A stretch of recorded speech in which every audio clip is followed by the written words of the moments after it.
हाँ, ਅੱਜ ਅਸੀਂ ਪੜਾਂਗੇ ਨੰਦ ਲਾਲ ਨੂਰਪੁਰੀ जी की लिखी हुई कविता चुम चुम रखो ਨੀਆਂ ਕਲਗੀ ਜੁਝਾਰ ਦੀ है ना। यह कविता ਅੱਜ ਅਸੀਂ ਪੜਾਂਗੇ ਜਿਹਦੇ ਵਿੱਚ ਮਾਤਾ ਗੁਜਰੀ ਜੀ ਦੀ ਕਲਪਨਾ ਦਿਖਾਈ ਗਈ ਹੈ ਕਿ ਬਾਬਾ ਅਜੀਤ ਸਿੰਘ ਜਦੋਂ ਯੁੱਧ ਵਿੱਚ ਜਾਂਦੇ ਨੇ ਤੇ ਉਹਨਾਂ ਦੀ ਕਲਗੀ ਬਾਰੇ ਗੁਰੂ ਮਾਤਾ ਗੁਜਰੀ ਜੀ ਕੀ ਕਹਿੰਦੇ ਨੇ, ਕਿਉਂਕਿ ਉਹਨਾਂ ਨੂੰ ਆਸ ਸੀ ਕਿ ਇਹ ਵਾਪਸ ਆਉਣਗੇ ਤੇ ਉਸ ਤੋਂ ਬਾਅਦ ਇਹਨਾਂ ਦੀ ਸ਼ਾਦੀ ਹੋਏਗੀ, ਵਿਆਹ ਹੋਏਗਾ, ਤੇ ਉਸ ਬਾਰੇ ਕਲਪਨਾ ਕਰਕੇ ਉਹਨੂੰ ਕਹਿੰਦੇ ਨੇ ਕਿ ਚੁੰਮ ਚੁੰਮ ਰੱਖੋ ਇਹ ਕਲਗੀ ਜੁਝਾਰ ਦੀ, ਹੈ ਨਾ। ਹੁਣ ਇਹ ਕਵਿਤਾ ਨੂੰ ਨੰਦ ਲਾਲ ਨੂਰਪੁਰੀ ਜੀ ਨੇ ਲਿਖਿਆ ਹੈ, ਜੋ ਤੁਸੀਂ ਪੜ੍ਹੀ ਹੈ ਉਹਦੇ ਅੱਜ ਅਸੀਂ ਪ੍ਰਸ਼ਨ ਉੱਤਰ ਕਰਾਂਗੇ। ਨੰਦ ਲਾਲ ਨੂਰਪੁਰੀ ਜੀ ਦਾ ਜਨਮ ਕਿੱਥੋਂ ਹੋਇਆ? 1906 ਵਿੱਚ। ਕਦੋਂ ਹੋਇਆ? ਨੰਦ ਲਾਲ ਨੂਰਪੁਰੀ ਦਾ ਜਨਮ ਕਿੱਥੇ ਹੋਇਆ? ਪਿੰਡ ਨੂਰਪੁਰ, ਜ਼ਿਲ੍ਹਾ ਲਾਇਲਪੁਰ, ਪਾਕਿਸਤਾਨ। ਮੈਂ ਵਤਨ ਦਾ ਸ਼ਹੀਦ ਨਾਂ ਦਾ ਗੀਤ ਕਿਸ ਦੇਸ਼ ਭਗਤ ਦੀ ਸ਼ਹੀਦੀ ਬਾਰੇ ਸੀ? ਮੈਂ ਵਤਨ ਦਾ ਸ਼ਹੀਦ ਭਗਤ ਸਿੰਘ ਦੀ ਸ਼ਹੀਦੀ ਬਾਰੇ। ਪੰਜਾਬ ਬੋਲੀਆਂ ਨਾਂ ਦੀ ਰਚਨਾ ਕਿਸ ਕਵੀ ਦੀ ਹੈ? ਨੰਦ ਲਾਲ ਨੂਰਪੁਰੀ ਦੀ। ਪੰਜਾਬ ਬੋਲੀਆਂ ਨੰਦ ਲਾਲ ਨੂਰਪੁਰੀ ਦੀ ਰਚਨਾ ਕਿਹੜੀ ਹੈ? ਸਾਵੇਂ ਪੱਤਰ, ਵਗਦੇ ਪਾਣੀ, ਆਖਰੀ ਸੁਗਾਤ।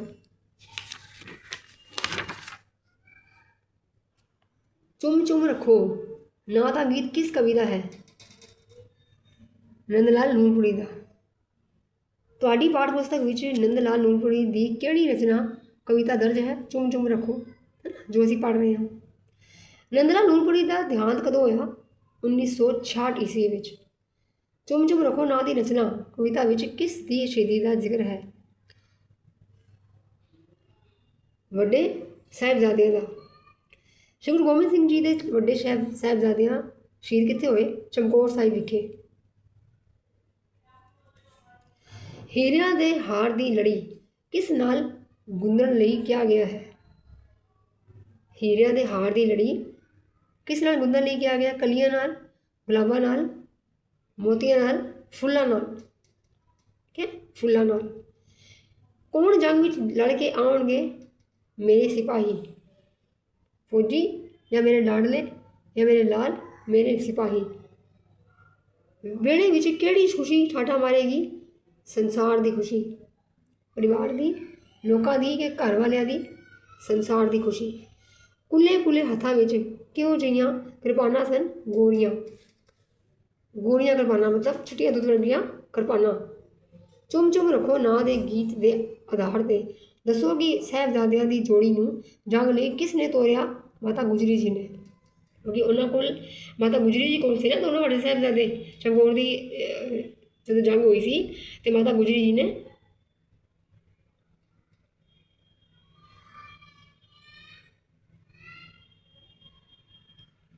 ਕਿਸ ਨੇ ਤੋੜਿਆ? ਮਾਤਾ ਗੁਜਰੀ ਜੀ ਕਿਹਨਾਂ ਦਾ ਭਰ ਦਾ ਵਿਛੋੜਾ ਨਹੀਂ ਸੀ ਸਹਿਣ ਕਰ ਸਕਦੇ? ਆਪਣੇ ਪੋਤਰਿਆਂ ਦਾ। ਘੋੜਿਆਂ ਦੇ ਪੋੜ ਕਿਸ ਦੇ ਕੰਨਾਂ ਨੇ ਵੱਜਦੇ ਹਨ ਸੁਣੇ? ਕਿਸ ਨੇ ਕੰਨਾਂ ਦੇ ਵੱਜਦੇ ਸੁਣੇ? ਪੋੜ ਮਤਲਬ ਜੋ ਉਹਨਾਂ ਦੇ ਪੈਰਾਂ ਦੇ ਖੁਰ ਹੁੰਦੇ ਨੇ, ਉਹਨਾਂ ਦੀ ਆਵਾਜ਼ਾਂ ਕਿਸ ਨੇ ਸੁਣੀਆਂ?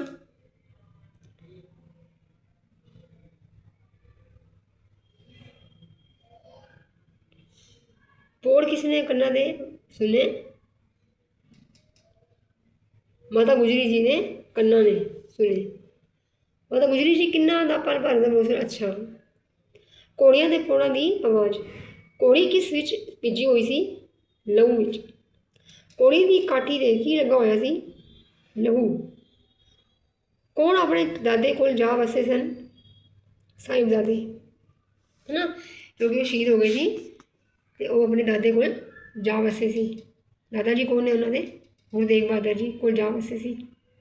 ਮਾਤਾ ਗੁਜਰੀ ਜੀ ਨੂੰ ਕਿਸ ਦੀ ਉਡੀਕ ਛੱਡ ਦੇਣੀ ਲਈ ਕਿਹਾ ਗਿਆ ਹੈ? ਮਤਲਬ ਕਿਸ ਦੀ ਉਡੀਕ ਛੱਡ ਲਈ ਕਿਹਾ ਗਿਆ ਹੈ ਕਿ ਹੁਣ ਨਾ ਉਡੀਕ ਕਰੋ, ਉਹ ਆਪਣੇ ਦਾਦਾ ਜੀ ਕੋਲ ਜਾ ਕੇ ਵਸ ਗਏ ਹਨ, ਉਹ ਹੁਣ ਵਾਪਸ ਨਹੀਂ ਆਉਣਗੇ।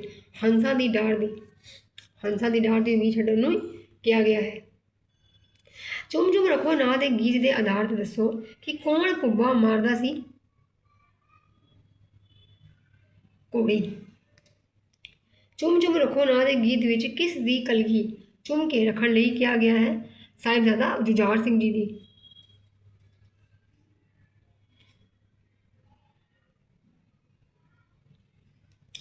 ਚੁੰਮ ਚੁੰਮ ਰੱਖੋ ਨਾਂ ਦੀ ਰਚਨਾ ਵਿੱਚ ਕਿਸ ਦੇ ਮਨ ਦੇ ਭਾਵ ਅਤੇ ਵਲਵਲੇ ਬਿਆਨ ਕੀਤੇ ਗਏ ਹਨ?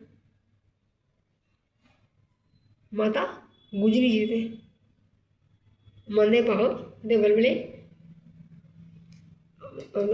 ਬਿਆਨ ਕੀਤੇ ਗਏ। ਉਹਨਾਂ ਨੇ ਉਹਨੂੰ ਕਲੀ ਲਾ ਕੇ ਤੋਰਿਆ ਸੀ ਕਿ ਜੰਗ ਹੋ ਰਹੀ ਹੈ ਅਤੇ ਜੰਗ ਵਿੱਚ ਇਹ ਲੜ ਕੇ ਵਾਪਸ ਆਉਣਗੇ, ਜਿੱਤ ਪਾ ਕੇ ਵਾਪਸ ਆਉਣਗੇ ਅਤੇ ਫਿਰ ਮੈਂ ਇਹਨਾਂ ਦੀ ਅੱਗੀਆਂ ਖੁਸ਼ੀਆਂ ਦੇਖਾਂਗੀ। ਪਰ ਐਸਾ ਨਹੀਂ ਹੋਇਆ, ਉਹ ਸ਼ਹੀਦ ਹੋ ਗਏ ਅਤੇ ਉਹਨਾਂ ਨੂੰ ਕਿਹਾ ਗਿਆ ਕਿ ਹੁਣ ਹੰਸਾਂ ਦੀ ਡਾਰ ਬਾਬਾ ਅਜੀਤ ਸਿੰਘ ਜੀ ਜੁਝਾਰ ਸਿੰਘ ਜੀ ਵਾਪਸ ਨਹੀਂ ਆਉਣਗੇ ਅਤੇ ਉਹਨਾਂ ਦੀ ਦੀਕ ਛੱਡ ਦਿੱਤੀ ਜਾਵੇ। ਇਸ ਲਈ ਰਚਨਾ ਵਿੱਚ ਕਿਸੇ ਦੇ ਮਨ ਦੇ ਭਾਵ, ਮਾਤਾ ਗੁਜਰੀ ਜੀ ਦੇ ਮਨ ਦੇ ਭਾਵ ਅਤੇ ਵਲਵਲੇ ਬਿਆਨ ਕੀਤੇ ਗਏ। ਉਹਨਾਂ ਦਾ ਕੀ ਬੀਤ ਰਹੀ ਹੈ ਨਾ, ਜੋ ਆਪਣੇ ਪੁੱਤਰਾਂ ਦੇ ਬਿਨਾਂ ਇੱਕ ਪਲ ਨਹੀਂ ਸੀ ਰਹਿੰਦੇ। ਉਹਨਾਂ ਨੂੰ ਕਿਹਾ ਗਿਆ ਕਿ ਹੁਣ ਨਹੀਂ ਆਉਣਗੇ ਅਤੇ ਇਹਨਾਂ ਦੀ ਉਡੀਕ ਛੱਡ ਦਿੱਤੀ ਜਾਵੇ। ਚੁੰਮ ਚੁੰਮ ਰੱਖੋ ਨਾਂ ਦਾ ਗੀਤ ਲਿਖਣ ਵਾਲੇ ਕਵੀ ਨੰਦ ਲਾਲ ਨੂਰਪੁਰੀ ਅਤੇ ਜੈ ਬਾਰੇ ਜਾਣਕਾਰੀ ਦਿਓ। ਨੰਦ ਲਾਲ ਨੂਰਪੁਰੀ ਪੰਜਾਬੀ ਦਾ ਪ੍ਰਸਿੱਧ ਗੀਤਕਾਰ ਹੈ। ਕਵੀ ਦਰਬਾਰਾਂ ਵਿੱਚ ਪ੍ਰਸਿੱਧੀ ਪ੍ਰਾਪਤ ਕਰਨ ਤੋਂ ਬਿਨਾਂ ਉਸ ਨੇ ਫਿਲਮਾਂ ਲਈ ਵੀ ਗੀਤ ਲਿਖੇ। ਉਸ ਨੂੰ ਗੀਤਾਂ ਦਾ ਬਾਦਸ਼ਾਹ ਕਿਹਾ ਜਾਂਦਾ ਹੈ। ਨੂਰਪੁਰੀਆ, ਸੁਗਾਤ, ਚੰਗਿਆੜੇ, ਵੰਗਾ, ਜਿਉਂਦਾ ਪੰਜਾਬ, ਆਖਰੀ ਸੁਗਾਤ ਆਦਿ ਉਸ ਦੀਆਂ ਕਾਵਿ ਰਚਨਾਵਾਂ ਹਨ। ਚੁੰਮ ਚੁੰਮ ਰੱਖੋ ਨਾਂ ਦੇ ਗੀਤ ਵਿੱਚ ਕਵੀ ਦੀ ਕੀ ਦੱਸਦਾ ਹੈ? ਉਹਦੇ 'ਚ ਕੀ ਦੱਸਦਾ ਹੈ? ਚਮਕੌਰ ਦੀ ਜੋ ਜੰਗ ਹੈ ਉਹਦਾ ਵਰਣਨ ਹੈ ਅਤੇ ਮਾਤਾ ਗੁਜਰੀ ਜੀ ਉਹਨਾਂ ਨੂੰ ਸਾਹਿਬਜ਼ਾਦਾ ਜੁਝਾਰ ਸਿੰਘ ਜੀ ਨੂੰ ਕਲਗੀ ਲਗਾ ਕੇ ਕਹਿੰਦੇ ਹਨ ਕਿ ਕਲਗੀ ਚੁੰਮ ਚੁੰਮ ਰੱਖੋ ਕਿ ਉਹ ਵਾਪਸ ਆਉਣਗੇ। ਇਹ ਕਲਗੀ ਲਗਾ ਕੇ ਉਹਨਾਂ ਦੇ ਅੱਗੇ ਖੁਸ਼ੀਆਂ ਮੈਂ ਦੇਖਾਂਗੀ। ਉਹਨਾਂ ਦੀ ਉਡੀਕ ਕਰ ਰਹੇ ਹਨ ਕਿ ਜੰਗ ਤੋਂ ਵਾਪਸ ਆਉਣਗੇ। ਮਾਤਾ ਗੁਜਰੀ ਜੀ ਇਸ ਉਡੀਕ ਵਿੱਚ ਸਨ ਕਿ ਗੁਰੂ ਗੋਬਿੰਦ ਸਿੰਘ ਜੀ ਦੇ ਵੱਡੇ ਸਾਹਿਬਜ਼ਾਦੇ ਚਮਕੌਰ ਵਿੱਚ ਦੀ ਜੰਗ ਲੜ ਕੇ ਵਾਪਸ ਆਉਣਗੇ, ਪਰ ਉਹਨਾਂ ਦੇ ਦਾ ਜੰਗ ਦੇ ਮੈਦਾਨ ਵਿੱਚ ਹੀ ਆਪਣੀ ਸ਼ਹਾਦਤ ਦੇ ਦਿੱਤੀ ਸੀ ਹੈ ਨਾ। ਉਹਨਾਂ ਨੂੰ ਉਡੀਕ ਸੀ ਕਿ ਵਾਪਸ ਆਉਣਗੇ ਅਤੇ ਇਸ ਵਾਸਤੇ ਉਹਨਾਂ ਦੀ ਜੋ ਕਲਗੀ ਹੈ ਉਹ ਚੁੰਮ ਚੁੰਮ ਕੇ ਰੱਖੋ, ਸੰਭਾਲ ਕੇ ਰੱਖੋ।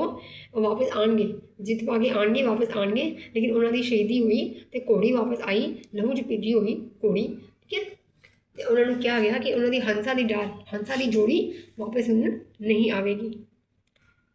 ਚੁੰਮ ਚੁੰਮ ਰੱਖੋ ਨਾਂ ਦੇ ਗੀਤ ਵਿੱਚ ਕਿਸ ਦੀ ਕੁਰਬਾਨੀ ਦਾ ਜ਼ਿਕਰ ਹੈ? ਚੁੰਮ ਚੁੰਮ ਰੱਖੋ ਨਾਂ ਦੇ ਗੀਤ ਵਿੱਚ ਸ਼੍ਰੀ ਗੋਬਿੰਦ ਸਿੰਘ ਜੀ ਦੇ ਵੱਡੇ ਸਾਹਿਬਜ਼ਾਦਿਆਂ ਅਜੀਤ ਸਿੰਘ ਅਤੇ ਸਾਹਿਬਜ਼ਾਦਾ ਜੁਝਾਰ ਸਿੰਘ ਜੀ ਦੇ ਚਮਕੌਰ ਦੀ ਜੰਗ ਵਿੱਚ ਪ੍ਰਾਪਤ ਕੀਤੀ ਸ਼ਹੀਦੀ ਦਾ ਜ਼ਿਕਰ ਹੈ। ਜੰਗ ਵਿੱਚੋਂ ਲੜ ਕੇ ਸਿਪਾਹੀ ਮੇਰੇ ਆਉਣਗੇ। ਇਸ ਤੁਕ ਵਿੱਚ ਕਵੀ ਜੰਗ ਵਿੱਚੋਂ ਕਿਸ ਦੇ ਆਉਣ ਦਾ ਕਹਿੰਦਾ ਹੈ? ਸਾਹਿਬਜ਼ਾਦਿਆਂ ਬਾਰੇ ਕਹਿੰਦਾ ਹੈ ਕਿ ਮਾਤਾ ਗੁਜਰੀ ਜੀ ਮਤਲਬ ਐਵੇਂ ਕਹਿੰਦੇ ਨੇ, ਸੋਚ ਰਹੇ ਨੇ ਕਿ ਜੰਗ ਲੜ ਕੇ ਮੇਰੇ ਸਿਪਾਹੀ ਵਾਪਸ ਆਉਣਗੇ। ਸਾਹਿਬਜ਼ਾਦਾ ਅਜੀਤ ਸਿੰਘ ਜੀ ਔਰ ਸਾਹਿਬਜ਼ਾਦਾ ਜੁਝਾਰ ਸਿੰਘ ਜੀ ਬਾਰੇ ਵਾਪਸ ਆਉਣ ਵਾਲੇ ਮਾਤਾ ਗੁਜਰੀ ਜੀ ਸੋਚਦੇ ਹਨ ਕਿ ਜੰਗ ਲੜ ਕੇ ਵਾਪਸ ਆਉਣ ਵਾਲੇ ਉਹਨਾਂ ਦੇ ਚੰਨ ਵਰਗੇ ਪੋਤਰਿਆਂ ਦੇ ਚਿਹਰਿਆਂ ਤੋਂ ਮੁਸਕਰਾਉਂਦੇ ਹੋਏ ਚੰਨ ਦਿਖਾਈ ਦੇਣਗੇ, ਭਾਵ ਉਹਨਾਂ ਦੇ ਚਿਹਰਿਆਂ ਤੋਂ ਜਿੱਤ ਦੀ ਖੁਸ਼ੀ ਪ੍ਰਗਟ ਹੋਵੇਗੀ। ਚਿਹਰਿਆਂ 'ਚੋਂ ਮੁਸਕਰਾਉਂਦੇ ਹੋਏ ਚੰਨ ਦਿਖਾਈ ਦੇਣਗੇ, ਮਤਲਬ ਉਹਨਾਂ ਦੇ ਚਿਹਰੇ ਵਿੱਚ ਮੁਸਕਰਾਉਂਦੇ ਹੋਏ ਚੰਨ ਦਿਖਾਈ ਦੇਣਗੇ ਕਿ ਉਹ ਜਿੱਤ ਪਾਉਣਗੇ ਅਤੇ ਉਹ ਵਾਪਸ ਆਉਣਗੇ। ਉਹਨਾਂ ਦੇ ਆਉਣ ਦੀ ਉਡੀਕ ਕਰ ਰਹੇ ਹਨ।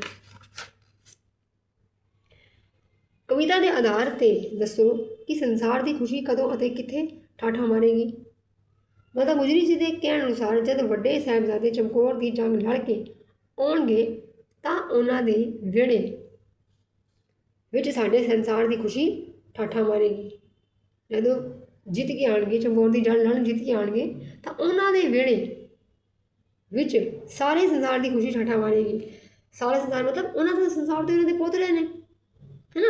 ਉਹਨਾਂ ਦਾ ਪੋਤਰੇ ਹੀ ਉਹਨਾਂ ਦੇ ਸੰਸਾਰ ਨੇ ਅਤੇ ਸਾਰੇ ਸੰਸਾਰ ਦੀ ਖੁਸ਼ੀ ਜਦੋਂ ਵਾਪਸ ਆਉਣਗੇ ਅਤੇ ਉਹ ਖੁਸ਼ੀ ਮੇਰੇ ਵਿਹੜੇ ਵਿੱਚ ਠਾਠਾਂ ਮਾਰੇਗੀ, ਹੈ ਨਾ।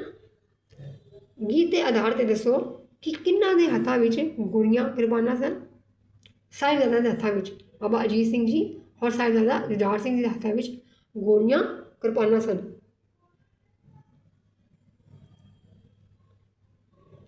ਗੀਤ ਵਿੱਚ ਜੋੜੀਆਂ ਮੈਂ ਤੋਰੀਆਂ ਤੋਂ ਕੀ ਭਾਵ ਹੈ?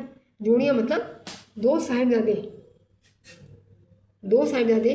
ਦੀਆਂ ਜੋੜੀਆਂ ਮੈਂ ਤੋਰੀਆਂ, ਮੈਂ ਤੋੜ ਦਿੱਤਾ ਉਹਨਾਂ ਨੂੰ ਜੰਗ ਵਿੱਚ ਲੜਨ ਵੇਲੇ। ਸ਼੍ਰੀ ਗੁਰੂ ਗੋਬਿੰਦ ਸਿੰਘ ਜੀ ਦੇ ਵੱਡੇ ਸਾਹਿਬਜ਼ਾਦੇ ਚਮਕੌਰ ਦੀ ਜੰਗ ਵਿੱਚ ਸ਼ਹੀਦ ਹੋਏ ਸਨ। ਐਸੇ ਪ੍ਰਸੰਗ ਵਿੱਚ ਮਾਤਾ ਗੁਜਰੀ ਜੀ ਕਹਿੰਦੇ ਹਨ ਕਿ ਉਹਨਾਂ ਨੇ ਸਾਹਿਬਜ਼ਾਦਿਆਂ ਦੀ ਜੋੜੀ ਨੂੰ ਜੰਗ ਲਈ ਤੋਰਿਆ ਹੈ। ਚੁੰਮ ਚੁੰਮ ਰੱਖੋ ਗੀਤਾ ਅਨੁਸਾਰ ਕਿਸ ਤੋਂ ਕਿਸ ਦਾ ਪਲ ਭਰ ਦਾ ਵਿਛੋੜਾ ਵੀ ਨਹੀਂ ਸੀ ਸਹਾਰਿਆ ਜਾਂਦਾ। ਮਾਤਾ ਗੁਜਰੀ ਜੀ ਕੋਲੋਂ ਆਪਣੇ ਪੁੱਤਰਾਂ ਦਾ ਵਿਛੋੜਾ ਪਲ ਭਰ ਵੀ ਨਹੀਂ ਸੀ ਸਹਾਰਿਆ ਜਾਂਦਾ। ਘੋੜੀਆਂ ਦੇ ਪੈਰਾਂ ਦੀ ਆਵਾਜ਼ ਕੰਨਾਂ ਵਿੱਚ ਪੈਣ 'ਤੇ ਕੌਣ ਕਿਸ ਨੂੰ ਵੇਖਣ ਲਈ ਬੂਹੇ ਵੱਲ ਭੱਜਦਾ ਹੈ। ਜਦ ਘੋੜੀਆਂ ਦੇ ਕੋਲਾਂ ਦੀ ਆਵਾਜ਼ ਕੰਨੀ ਪੈਂਦੀ ਹੈ ਤਾਂ ਮਾਤਾ ਗੁਜਰੀ ਜੀ ਦੇ ਨੈਣ ਭਾਵ ਮਾਤਾ ਗੁਜਰੀ ਜੀ ਸਾਹਿਬਜ਼ਾਦਿਆਂ ਨੂੰ ਵੇਖਣ ਲਈ ਬੂਹੇ ਵੱਲ ਭੱਜੇ ਆਉਂਦੇ ਹਨ। ਪਰ ਸਾਹਿਬਜ਼ਾਦੇ ਤਾਂ ਜੰਗ ਦੇ ਮੈਦਾਨ ਵਿੱਚ ਸ਼ਹੀਦੀ ਪ੍ਰਾਪਤ ਕਰ ਚੁੱਕੇ ਸਨ। ਉਹਨਾਂ ਦੇ ਘੋੜਿਆਂ ਦੀ ਆਵਾਜ਼ ਆਉਂਦੀ ਹੈ, ਘੋੜੇ ਦੀ ਆਵਾਜ਼ ਆਉਂਦੀ ਹੈ ਤਾਂ ਮਾਤਾ ਗੁਜਰੀ ਜੀ ਬੂਹੇ ਵੱਲ ਜਾਂਦੇ ਹਨ ਕਿ ਮੇਰੇ ਸਾਹਿਬਜ਼ਾਦੇ ਵਾਪਸ ਆ ਗਏ ਹਨ, ਪਰ ਉਹ ਸ਼ਹੀਦ ਹੋ ਚੁੱਕੇ ਹਨ ਤੇ ਘੋੜੀ ਲਹੂ ਨਾਲ ਭਿੱਜੀ ਹੋਈ ਹੀ ਵਾਪਸ ਹੱਲੀ ਆਉਂਦੀ ਹੈ।